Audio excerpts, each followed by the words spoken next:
की कथा। एक बार देवराज इंद्र देवगुरु बृहस्पति के साथ भगवान शिव का दर्शन करने कैलाश गए। महादेव ने दोनों की परीक्षा लेनी चाहिए, इसलिए रूप बदलकर अवधूत बन गए। उनके शरीर पर कोई वस्त्र न था।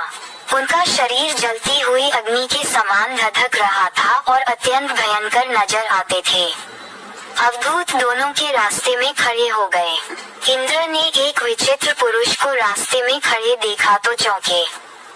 इंद्र को देवराज होने का गर्व घेरने लगा। उन्होंने उस भयंकर पुरुष से पूछा, तुम कौन हो? भगवान शिव अभी कैलाश पर विराज रहे हैं या कहीं भ्रमण पर हैं? मैं उनके दर्शन के लिए आया हूँ। इंद्र ने कई प्रश्न किए, लेकिन वह पुरुष योगियों के समान मौन ही रहे। इंद्र को लगा कि एक साधारण प्राणी उनका अपमान कर रहा है। उनके मन में देवराज होने का अहंकार उपजा, जो क्रोध में बदल गया। इंद्र ने कहा, मेरे बार बार अनुरोध पर भी तू कुछ नहीं बोलकर मेरा अपमान कर रहा है। मैं तुझे अभी दंड देता हूँ। ऐसा कहकर इंद्र ने वज्र उठा लिया। भगवान शिव ने वज्र को उसी समय स्तंभित यानी जड़ कर दिया। इंद्र की बाह अकड़ गई। भगवान अवधूत क्रोध से लाल हो गए। बृहस्पति उनके चेहरे पर आई क्रोध की ज्वाला को देखकर समझ गए कि ऐसा प्रचंड स्वरूप महादेव के अतिरिक्त किसी का नहीं हो सकता। बृहस्पति शिवस्तुति गाने लगे। उन्होंने इंद्र को भी महादेव के चरणों में लेटा दिया और बोले, प्रभु इंद्र आपके चरणों में पड़े हैं, आपके शरणागत हैं। आपके ललाट से प्रकट अग्नि इन्हें जलाने को बढ़ रही है। हम शरणागतों की रक्षा करें। बृहस्पति ने विनती की, प्रभु भक्तों पर आपकी सदा कृपा बरसती है। आप भक्त वत्सल और सर्वसमर्थ हैं। आप इस तेज को कहीं और स्थान दे दीजिए ताकि इंद्र के प्राणों की रक्षा हो। भगवान रुद्र ने कहा, बृहस्पति मैं तुम पर बहुत प्रसन्न हूँ। इंद्र को जीवन दान देने के कारण तुम्हारा एक नाम जीव भी होगा। मेरे तीसरे नेत्र से प्रकट इस अग्नि का ताप देवता सहन नहीं कर सकते, इसलिए मैं इसको बहुत दूर छोड़ूंगा। महादेव ने उस तेज को हाथ में धारण कर समुद्र में फेंक दिया। वहां फेंके जाते ही भगवान शिव का वह तेज तत्काल एक बालक के रूप में परिवर्तित हो गया। सिंधु से उद्भव होने के कारण उसका नाम सिंधुपुत्र जलंधर प्रसिद्ध हुआ। जलंधर, जिसका नाम शंखचूड़ भी हुआ, शिव के तेज से उत्पन्न हुआ था। इस कारण परम शक्तियों से संपन्न था। वह देवों से भी ज्यादा शक्तिवान था। वह उस तेज से पैदा हुआ था जो इंद्र को समाप्त करने वाला था, इसलिए असुरों ने उसे अपना राज बनाया। अवधूत रूप में ये लीला करने के बाद महादेव अंतर्धान हो गए। इंद्र के गर्भ का भंजन भी हुआ, भगवान के दर्शन भी हो गए। तुलसी से जुड़ी एक कथा बहुत प्रचलित है। श्रीमद् देवी भागवत पुराण में इनके अवतरण की दिव्य लीला कथा भी बनाई गई है।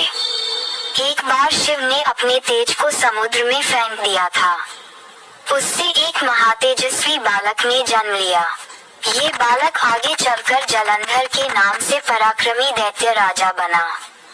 इसकी राजधानी का नाम जलंधर नगरी था। दैत्यराज कालनेमी की कन्या वृंदा का विवाह जलंधर से हुआ। जलंधर महाराक्षस था, अपनी सत्ता के मद में चूर। उसने माता लक्ष्मी को पाने की कामना से युद्ध किया, परंतु समुद्र से ही उत्पन्न होने के कारण माता लक्ष्मी ने उसे अपने भाई के रूप में स्वीकार किया। वहां से पराजित होकर वह देवी पार्वती को पाने की लालसा से कैलाश पर्वत पर गया। भगवान देवाधिदेव शिव का ही रूप धर कर माता पार्वती के समीप गया, परंतु मां ने अपने योग बल से उसे तुरंत पहचान लिया तथा वहां से अंतर्ध्यान हो गई। देवी पार्वती ने क्रुद्ध होकर सारा वृतांत भगवान विष्णु को सुनाया। जलंधर की पत्नी वृंदा अत्यंत पतिव्रता स्त्री थी। उसी के पतिव्रत धर्म की शक्ति से जलंधर न तो मारा जाता था और न ही पराजित होता था। इसीलिए जलंधर का नाश करने के लिए वृंदा के पतिव्रत धर्म को भंग करना बहुत जरूरी था। इसी कारण भगवान विष्णु ऋषि का वेश धारण कर वन में जा पहुँचे, जहाँ वृंदा अकेली भ्रमण कर रही थी। भगवान के साथ 2 मायावी राक्षस भी थे, जिन्हें देखकर वृंदा भयभीत हो गई। ऋषि ने वृंदा के सामने पल में दोनों को भस्म कर दिया। उनकी शक्ति देखकर वृंदा ने कैलाश पर्वत पर महादेव के साथ युद्ध कर रहे अपने पति जलंधर के बारे में पूछा। ऋषि ने अपने माया जाल से 2 वानर प्रकट किए। एक वानर के हाथ में जलंधर का सिर था तथा दूसरे के हाथ में धड़। अपने पति की यह दशा देखकर वृंदा मूर्छित होकर गिर पड़ी। होश में आने पर उन्होंने ऋषि रूपी भगवान से विनती की कि वह उसके पति को जीवित करे। भगवान ने अपनी माया से पुनः जलंधर का सिर धड़ से जोड़ दिया, परंतु स्वयं भी वह उसी शरीर में प्रवेश कर गए। वृंदा को इस छल का जरा आभास न हुआ। जलंधर बने भगवान के साथ वृंदा पतिव्रता का व्यवहार करने लगी, जिससे उसका सतीत्व भंग हो गया। ऐसा होते ही वृंदा का पति जलंधर युद्ध में हार गया। इस सारी लीला का जब वृंदा को पता चला, तो उसने क्रुद्ध होकर भगवान विष्णु को शिला होने का श्राप दे दिया तथा स्वयं सती हो गई। जहाँ वृंदा भस्म हुई, वहाँ तुलसी का पौधा उगा। भगवान विष्णु ने वृंदा से कहा, हे वृंदा, तुम अपने सतीत्व के कारण मुझे लक्ष्मी से भी अधिक प्रिय हो गई हो। अब तुम तुलसी के रूप में सदा मेरे साथ रहोगी। जो मनुष्य भी मेरे शालिग्राम रूप के साथ तुलसी का विवाह करेगा, उसे इस लोक और परलोक में विपुल यश प्राप्त होगा। जिस घर में तुलसी होती है, वहाँ यम के दूत भी असमय नहीं जा सकते। गंगा व नर्मदा के जल में स्नान तथा तुलसी का पूजन बराबर माना जाता है। चाहे मनुष्य कितना भी पापी क्यों न हो, मृत्यु के समय जिसके प्राण मंजरी रहित तुलसी और गंगा जल मुख में रखकर निकल जाते हैं, वह पापों से मुक्त होकर वैकुंठ धाम को प्राप्त होता है।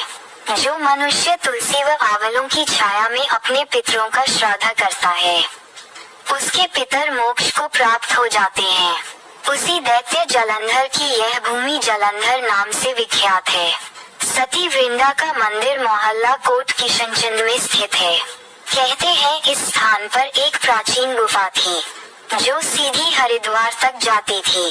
कृपया हमारे चैनल को लाइक करें और सब्सक्राइब करें ताकि नियमित रूप से हमारी सभी वीडियोस आप तक पहुंचती रहें। Please like, share and subscribe this channel. Thanks तुलसी माता की जय, केयर ऑफ गंगा मैया की जय, फोल्डेड हैंड्स ट्यूलिप।